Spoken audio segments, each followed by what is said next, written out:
salam alaika salawatullah alaika. Bismillahirrahmanirrahim. Assalamualaikum warahmatullahi wabarakatuh. Waalaikumsalam warahmatullahi wabarakatuh. Teman hijrah, Teman terbaik, teman hijrah, teman hijrah. masih semangat? Masih. Kok ngantuk kelihatannya? Rada kurang bersemangat ya. Jangan sampai hujan mewakili perasaanmu ya. Alhamdulillah, alhamdulillahilladzi anzala as-sakinah fi qulubil mu'minin liyazdadu imanan ma'a imanihim. Asyhadu an la ilaha illallah wa asyhadu anna Muhammadan abduhu wa rasuluh. Allahumma shalli wa sallim ala sayyidina Muhammad wa ala alihi wa ashabihi wa man tabi'ahum bi ihsan ila yaumiddin. Teman-teman yang dirahmati Allah Subhanahu wa taala, kumaha damang? Alhamdulillah. Hey. Halo. Halo. Saya kapan ya? Sehat semuanya? Alhamdulillah. Allahu Akbar. Cakep. Yang jawab salamnya yang jawab itu bukan salam apa namanya? Yang jawab pertanyaan saya yang di belakang, mudah-mudahan Allah senantiasa limpahkan keberkahan ya. Amin. Mudah-mudahan sepulang dari sini Allah selalu hadirkan kebaikan. Amin. Yang nggak jawab mudah-mudahan dapat hidayah. Amin. Yang ikhwan sehat? Alhamdulillah, masya Allah. Nih ikhwan banyak sekali, masya Allah ya. Nih pengurus semuanya. Ya akhwatnya, alhamdulillah, masya Allah ya. Mudah-mudahan setiap langkahnya teman-teman senantiasa Allah balas dengan pahala yang berlipat ganda. Yakin tidak ada yang sia-sia, ya, tidak ada sesuatu yang tidak bernilai di balik semua ikhtiar yang kita lakukan. Karena setiap kebaikan yang kita lakukan pasti akan Allah dibalas dengan kebaikan.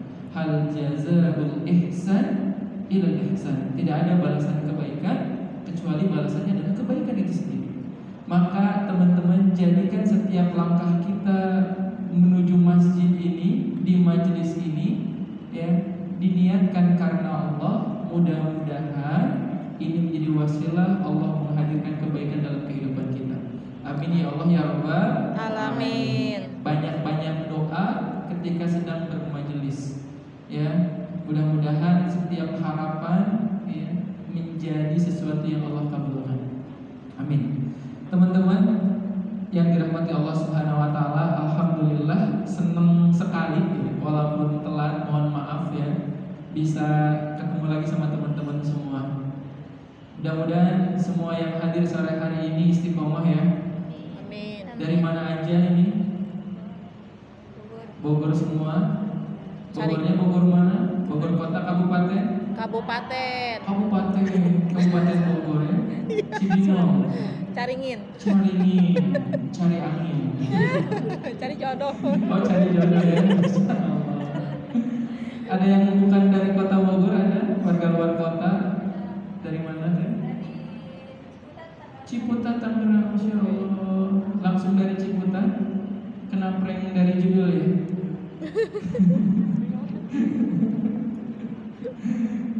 Ada lagi yang lebih jauh dari Ciputat? Ya. Nggak ada. Bogor semua berarti ya. Alhamdulillah. Teman-teman, sholawat teriring salam selalu kita curah limpahkan kepada suri tauladan kita Habibana wa Nabiyyana Muhammad Sallallahu alaihi wasallam. Mudah-mudahan kita semuanya menjadi umatnya yang telah kita mendapatkan syafaat daripada Rasulullah. Baik, hari ini kita mau ngobrol, jadi tolong nanti persiapkan curhatan terbaiknya. Yang penting gak bongkar aib temennya ya. Kita lebih banyak berdiskusi aja insya Allah ya. Obrolan senja. Tema yang insya Allah akan kita bahas pada sore hari ini apa judulnya ya? Bukan karena kita cinta lagi. Jangan suruh saya nyanyi ya. Saya hafal ini lirik depannya.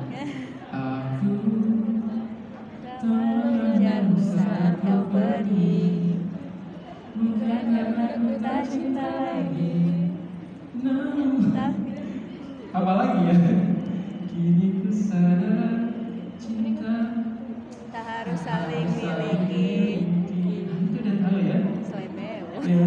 Karena level tertinggi mencintai itu bukan hanya sekedar memiliki. Ya, level tertinggi mencintai itu adalah ketika kita bisa mengikhlaskan seseorang yang mungkin kita cintai untuk memilih jalannya dalam kebahagiaan. Ya, cinta yang baik itu bukan maksanya untuk jatuh cinta sama kita. Kalau ikhtiar mah boleh, mention namanya tiap hari boleh.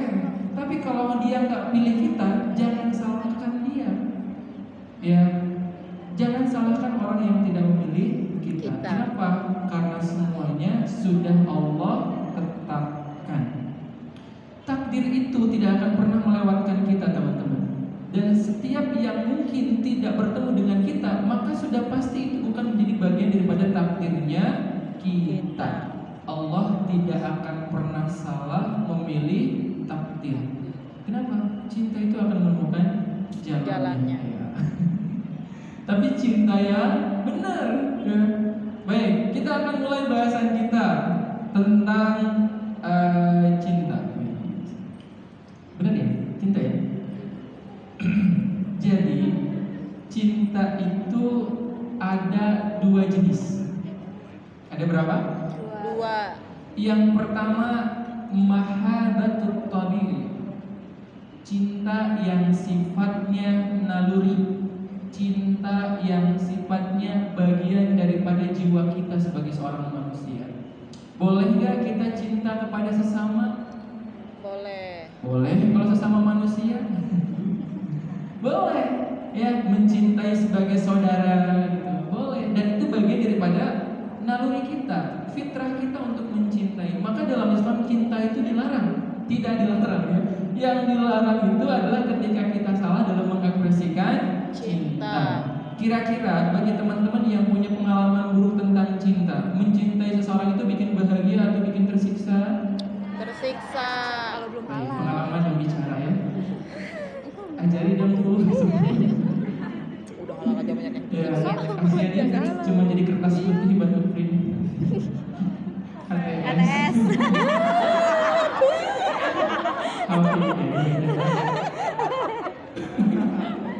Habisnya lagi rame sebenarnya. Iya. Apa lagi? Selain HTS apa lagi? Tempat buat stick apa namanya? We are done. Kita sudah berakhir ya. Kalau jarak antara kamu dengan dia apa? Sebuah benua untuk utara dan selatan. Ada tiga. Ada tiga. Apa lagi? Rasa itu ada 4. Ada asam, manis, asin, terus pamit. Ya kan? Iya. Gimana?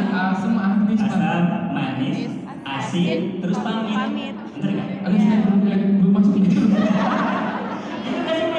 Pamit pas sayang-sayangnya lagi. Udah gini mulu. Cinta itu tadi ada dua. Yang pertama mahabbatut tabi'i, cinta yang sifatnya tabiat, cinta yang lahir daripada diri kita sendiri.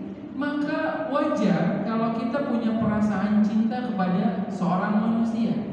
Ya, kepada lawan jenis itu bagian daripada fitrah yang Allah berikan dalam kehidupan kita sebagai seorang manusia. Yang kedua, cinta itu adalah al-mahabbatus syar'i, yaitu cinta yang lahir daripada proses ketaatan kepada Allah.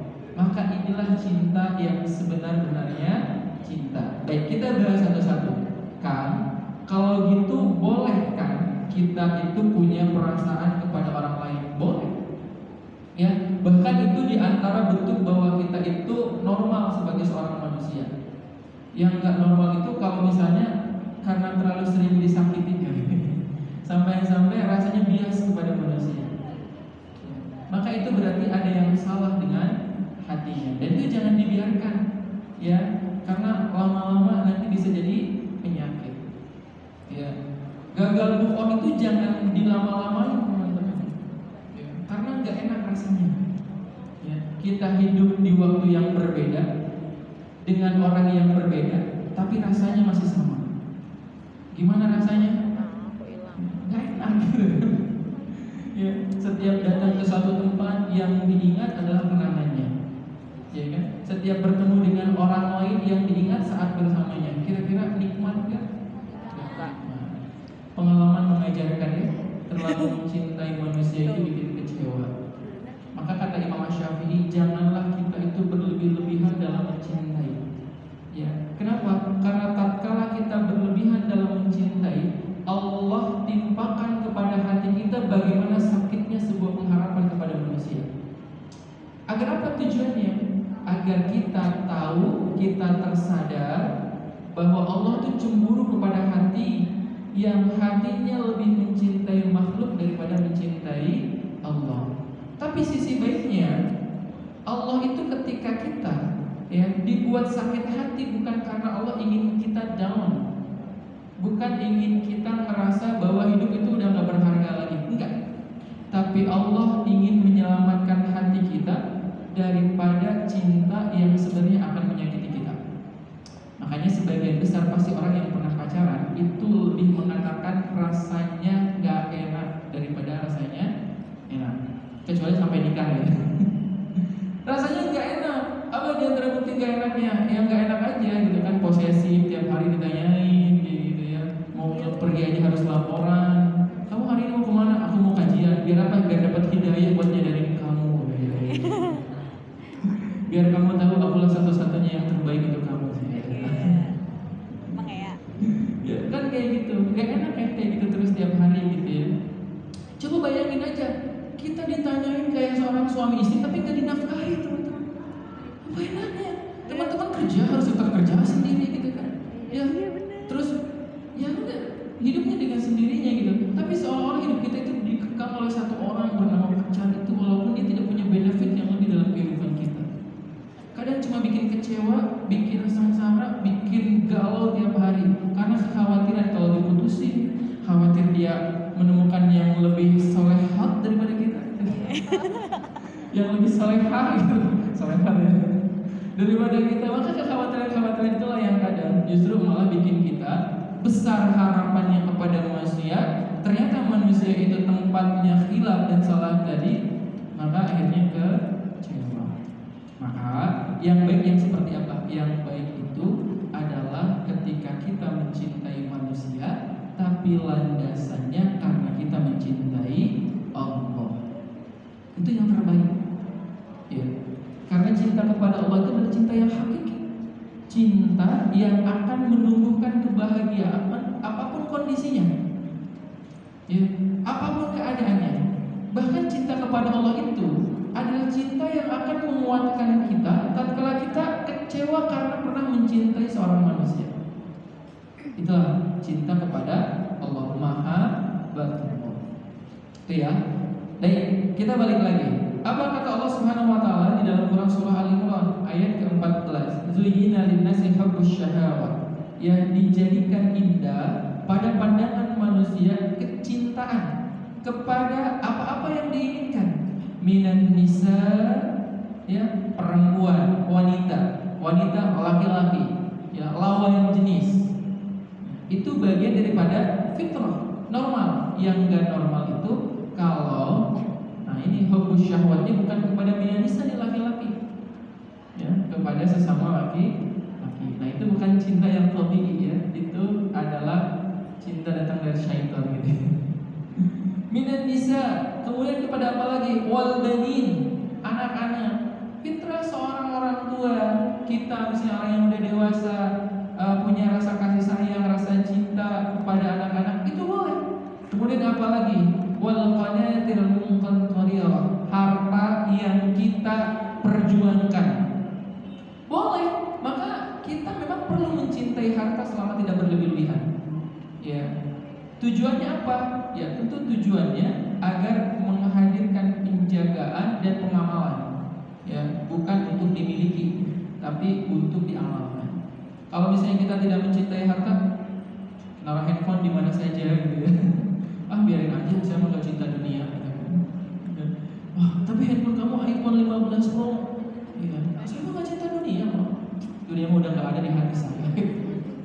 Pas lagi itu ada nangis-nangis kayak gitu ya. Ya. Tidak seperti itu ya konsepnya. Bukan berarti kemudian kita tidak boleh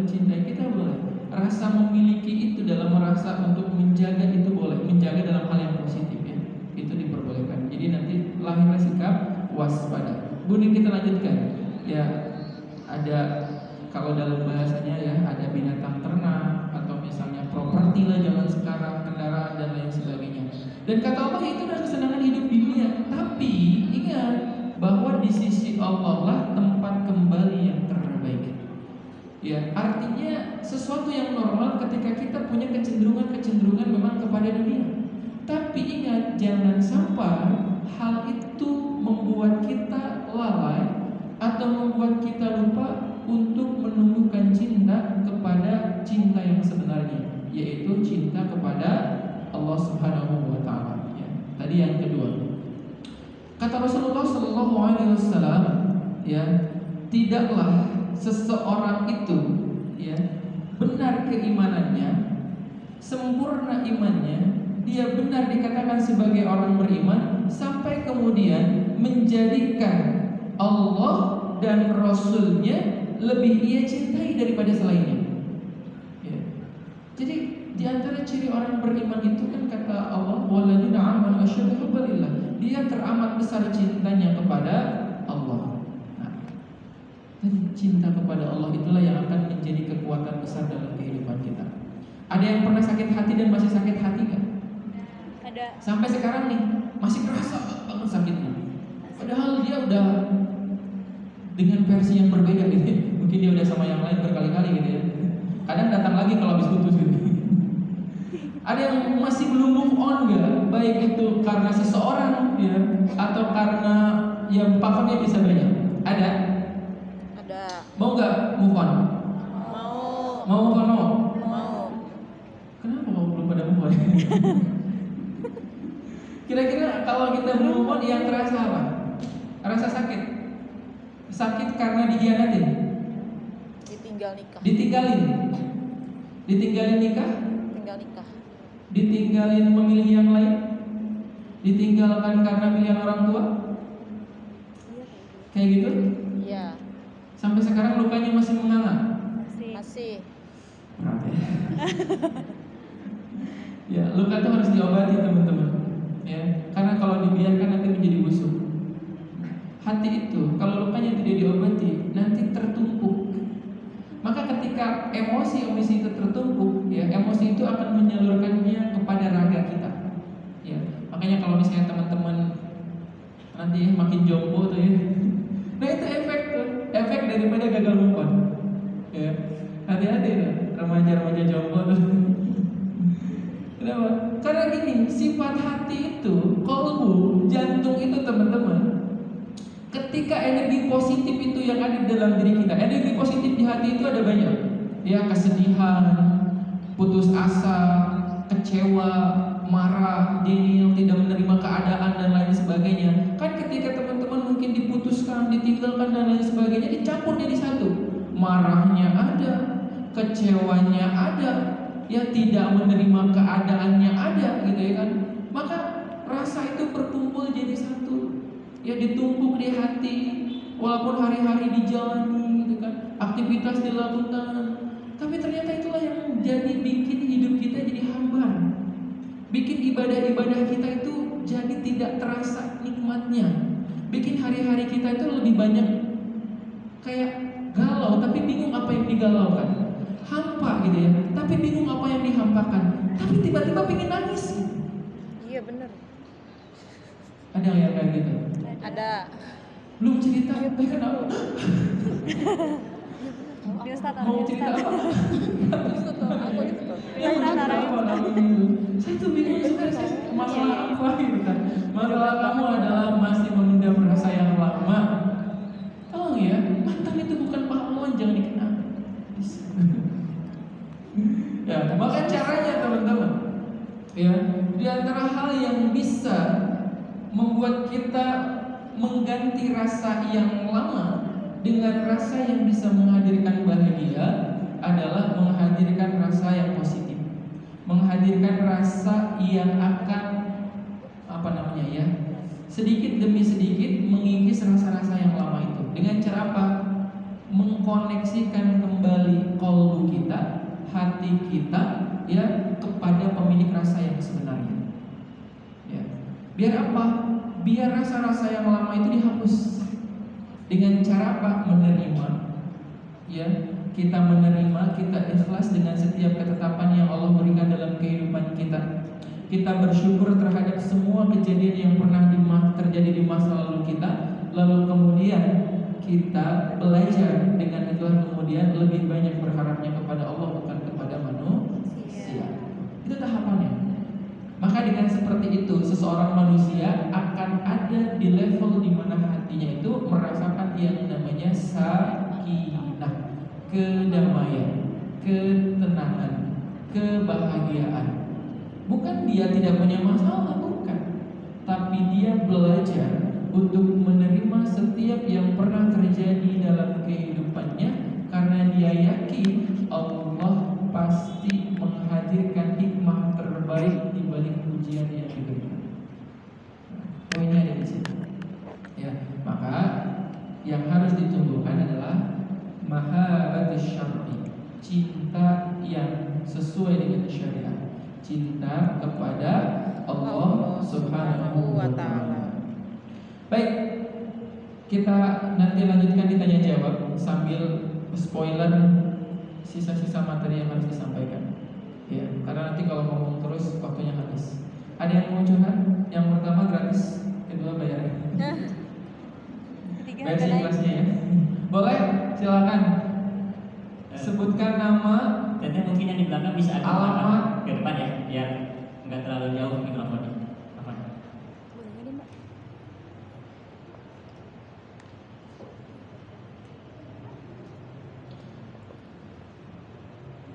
Yuk, nanya-nanya yang banyak ya. Diskusi. Curhat juga boleh, mumpung masih gratis.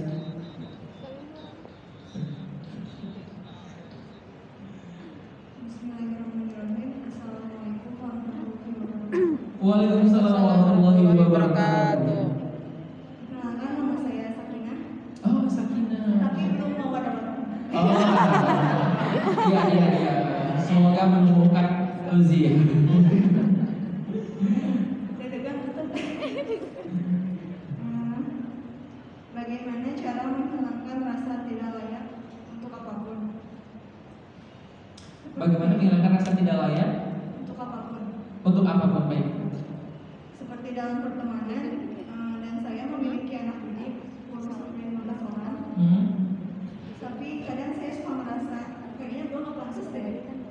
Terus untuk mengatasi rasa itu saya udah coba untuk membekali diri saya dengan belajar keluar, untuk mempelajari ilmu dan menambah ilmu.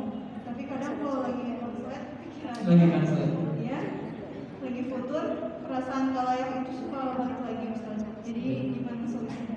Terima kasih. Assalamualaikum warahmatullahi wabarakatuh. Waalaikumsalam warahmatullahi wabarakatuh. Tapi jawaban nanti buat Perasaan tidak layak, tapi punya murid banyak ya. Luar biasa gitu teman. Memang teman-teman sesuatu yang wajar ya ketika kita ada di fase, di titik, di waktu-waktu tertentu kita merasa kurang dalam sesuatu, dan itu boleh karena itu bagian daripada sisi fitrahnya manusia. Bahkan di antara hal yang akan membuat kita menjadi kuat jiwanya adalah belajar menerima kekurangan kita ya. Jadi kekurangan itu harus diketahui. Kita sadari, mohon maaf ya, contoh misalnya ada orang yang ngerasa insecure karena kulitnya kurang putih. Saya nggak akan bilang hitam, kurang putih, positif ya. Tapi dia nggak terima ya. Ketidakterimaannya itu kemudian dia lakukan dengan cara perawatan ya. Di apa namanya, di dempul, apa sih, pakai krim gitu ya dan lain sebagainya. Maka semakin berat gitu kan, semakin dia merasa tidak terima, akan semakin berat tekanannya ya, dan semakin dia lelah untuk menjalani itu semua. Nah di titik itulah kenapa seorang manusia itu harus belajar menerima ya kekurangan yang ada pada dirinya, tapi bukan kemudian untuk merasa bahwa diri kita lemah, bukan. Menerima kekurangan itu artinya mengetahui siapa diri kita ya. Agar apa? Agar kita tidak terjebak di hal-hal yang kurang tadi ya. Tapi dibalik nanti setelah itu, ya setelah kita bisa menerima kekurangan, nah maksimalkan potensi yang Allah berikan dalam diri kita. Itu rumusnya kayak gitu. Itu yang pertama. Nah, keadaan tidak layak tadi, ya itu sesuatu yang memang akan menimpa siapa saja dalam keadaan yang berbeda-beda. Ya, dalam ketika menjadi seorang guru gitu ya, dia akan ada titik di mana ngerasa bahwa dia tidak layak untuk menjadi seorang guru. Dan itu boleh. Ya. Apa yang harus dilakukan? Muhasabah. Ya, muhasabah. Lihat kembali, evaluasi kembali perjalanan atau aktivitas atau kehidupan kita.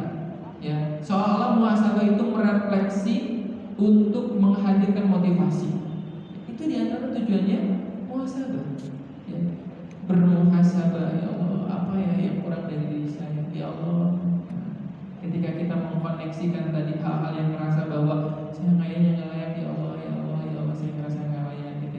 Itu muhasabah. Maka ketika kita merasa nggak layak seperti itu, bagaimana caranya kemudian kita untuk bisa melayakkan diri dengan tujuan membuat Allah ya itu senantiasa melihat setiap eksistensi kita di hadapan Allah Subhanahu wa taala dengan ketaatan, dengan kebaikan yang harus kita lakukan, dengan mencari ilmu, mencari motivasi dan lain sebagainya. Nah, itu di antara tujuannya muhasabah. Baik, saya gini teman-teman. Nih, keadaan insecure itu sebenarnya muncul